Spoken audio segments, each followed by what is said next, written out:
Club comes first.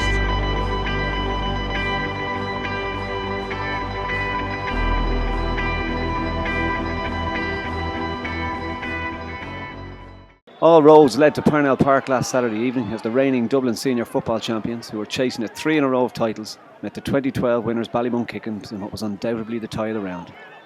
Under a new management team led by Anton McCall, Jason Whelan kicked a glorious opener inside the first minute to get Ballymun off and running. Vincent responded with a free from Mossy Quinn before Diarmuid Connolly pinged an absolute beauty to nudge Vincent's 2 points to 1 to the good with 6 minutes on the clock. Playing with the sweeper, Ballymun were somewhat effective in suffocating the St Vincent's attack, but the majority of their good work was undone by a lack of discipline in their tackling, and they were severely punished by Quinn, who hit 0-6 from place balls in the opening half. Ballymun had explosive pace coming from deep, as demonstrated by Alan Hubbard here, and a score from David Givney tied the scores at 3 apiece on the quarter-hour mark.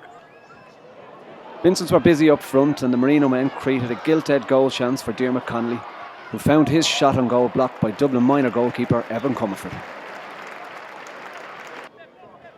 Struggling to get the inside line moving, Ballymun were shooting from distance, and one such effort from Philly McMahon almost ended with a goal when Dean Rock redirected his effort across the face of the goal. However, after St Vincent's lost Eamon Fennell to injury, Ballymun gained a foothold in the middle of the field and started to inch to that Vincent's lead. 4 points in the closing 5 minutes of the half narrowed the gap to 1 and left the scores at half-time, St Vincent's 9 points, Ballymun 8. A John Small point 2 minutes into the second half levelled up the scores, but thereafter was all Vincent's, as Tommy Conroy's men kicked 8 points on the bounce over the next 18 minutes.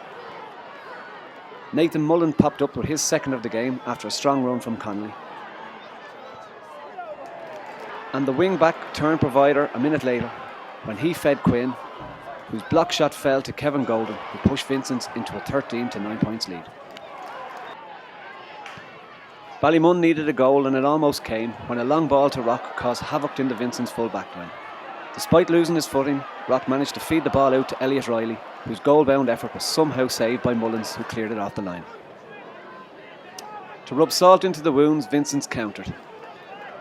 And with the outside of his boot, Cameron Diamond dropped the ball over the bar to push Vincent's into a 16-9 points lead with 10 minutes left to play. With 5 minutes of normal time remaining, Ballymun were given a lifeline when Kevin Golden's foot block was adjudged a penalty and offered Dean Rock an opportunity to narrow the gap.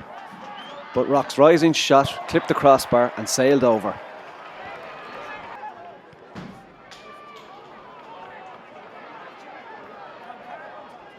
With their lead intact, Vincent's pushed on, seeking to close out the game. And a crossfield pass from Joe Feeney found Shane Carty, who stuck the ball over the bar to put Vincent's 19 points to 11 to the good.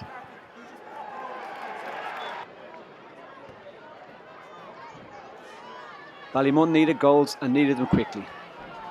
A long bursting run from James McCarthy created space in the full forward line, but Liam O'Donovan couldn't find the net, and a consolation score is all that ensued for Ballymun. So Vincent's advanced to a meeting with Luke and Sarsfields, and the dream of a 3 in a row is still very much alive.